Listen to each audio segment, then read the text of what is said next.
अफगानिस्तान में अब तालिबान का राज है और अफगानिस्तान से कई ऐसे एक्सपोर्ट और इंपोर्ट के बिजनेस हैं भारत के। क्या आपको लगता है कि इस समय वो एक्सपोर्ट इंपोर्ट के बिजनेसेस चल रहे हैं या फिर कुछ समय के लिए रुके हैं? देखिए, जिस तरह का सडन वहाँ पॉलिटिकल डेवलपमेंट हुआ है उससे एक बहुत अनिश्चितता का दौर आया हुआ है और बिजनेस इससे लाजमी है कि कुछ ना कुछ उसका प्रभाव उसके ऊपर आएगा। अभी तक जो हमें सूचना मिली है उसके हिसाब से जो अफ़गानिस्तान का जो भी लैंड रूट के थ्रू इंपोर्ट होता था, जो पाकिस्तान के थ्रू होता था, वो बंद हो गया है बिकॉज तालिबान ने कोई भी मूवमेंट अफ़गानिस्तान से पाकिस्तान की तरफ बंद कर रखा है। तो इससे जो इम्पोर्ट्स है वो प्रभावित होगा। अभी तक हमारा एक्सपोर्ट ज़्यादा प्रभावित नहीं हुआ बिकॉज एक्सपोर्ट्स के लिए हम या तो international north south trade corridor route को यूज़ करते हैं जो ईरान के थ्रू जा रहा है, या फिर हम थर्ड कंट्री एक्सपोर्ट्स लाइक हम दुबई के थ्रू एक्सपोर्ट कर रहे हैं, तो वो नहीं हो रहा है। लेकिन जहाँ तक हमने निर्यातकों से सुना हुआ है वो कह रहे हैं कि वो भी काफ़ी इस विषय को क्लोजली देख रहे हैं और अगर जहाँ पे उनके पास अभी शिपमेंट के लिए टाइम है वो इन शिपमेंट्स को डिले कर रहे हैं। हम लोग ने भी एक्सपोर्टर से बोला है कि अगर आप शिपमेंट भी कर रहे हैं तो ज़रूर ये देखिए कि आपके पास क्रेडिट इंश्योरेंस कवर होना चाहिए बिकॉज कल ये भी हो सकता है कि आप गुड्स भेज दें और पैसा लाने में दिक्कत हो। जहाँ बिजनेसमैन पैसा भी देना जा रहा हो सकता है कि इसी तरह का रिस्ट्रिक्शन और रेमिटेंस के ऊपर आ जाए जो कि एक चैलेंज कर सकता है। तो हम अपने एक्सपोर्टर्स को यही बोल रहे हैं कि क्रेडिट कवर के अंदर ये शिपमेंट किया जाए।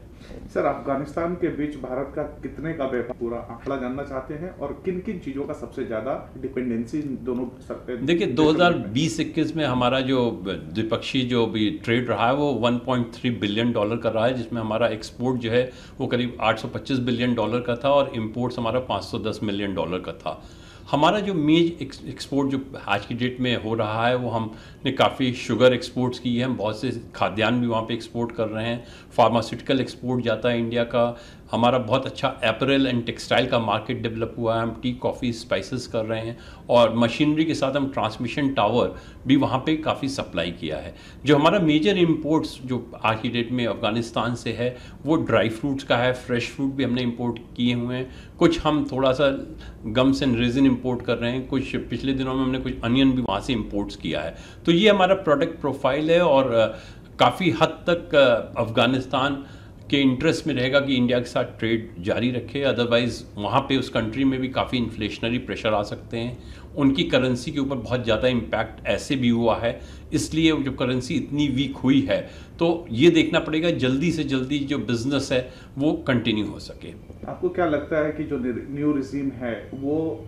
जैसा हम पहले अपने रिश्ते निभा रहे थे अफगानिस्तान के साथ वो उसी तरीके से बनेंगे या फिर उसमें बदलाव देखेंगे आप? देखिए, मेरे को लग रहा है कि जो न्यू रिजीम है उसको भी पॉलिटिकल लेजिटिमेसी लेनी है, उसको बाकी कंट्री से अपना एक व्यवहार बनाना पड़ेगा और इसके लिए जो न्यू रिजीम है वो काफ़ी डेमोक्रेटिक फॉर्म में आनी चाहिए। ये तालिबान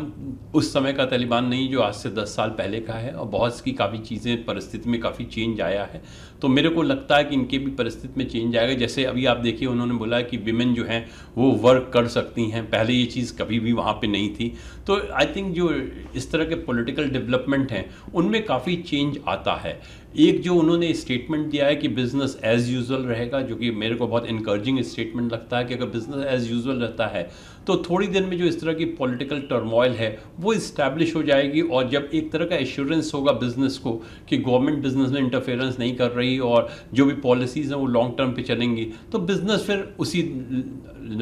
प्रभाव में आ जाएगा जैसा पहले में रहा है। क्या सर हम ये देख सकते हैं कि जितने दिन ये रुकता है इंपोर्ट एक्सपोर्ट, क्या इससे कुछ हमारे सामान आने में उसकी बढ़ोतरी हो या उसके दाम बढ़े भारत के बाजार में? देखिए, जहाँ तक इंपोर्ट का सवाल है, हमने जैसे बताया कि सिर्फ एक ड्राई फ्रूट्स है जो कि इम्पॉर्टेंट कंपोनेंट है जो हमारा करीब 340-50 मिलियन डॉलर का अफगानिस्तान से आता है, वो भी हमारा एक प्रेफरेंशियल टैरिफ अरेंजमेंट के थ्रू आता है जिसमें ड्यूटी बहुत कम लगती है। तो वो एडवांटेज अफगानिस्तान का है बिकॉज बाकी जगह से यहाँ भी ट्रू ड्राई फ्रूट आते हैं, अगर यूएस से भी आते हैं तो वो नॉर्मल कस्टम्स ड्यूटी पे लगती है, लेकिन फिर भी उसकी मात्रा हमारी जितनी डोमेस्टिक खपत है उसके हिसाब से बहुत ज़्यादा नहीं है। लेकिन हमने ये भी देखा है जब भी कोई भी सोर्स ऑफ इंपोर्ट या कोई सोर्स ऑफ सप्लाई कम होता है या बंद होता है तो एक स्पेकुलेशन बिजनेस में आ जाता है,